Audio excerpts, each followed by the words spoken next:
electric windscreen going on, defroster, turn it on, and let's see how long it takes on this very frosty day. Gosh, you can see it already emerging here down the sides. Obviously not as frosty as I thought it was, because it's working rather well. But this is in a Volvo V60 with an electric windscreen.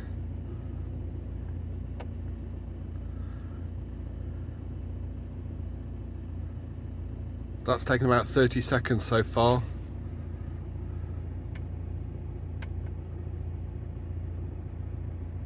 That's about 40 seconds.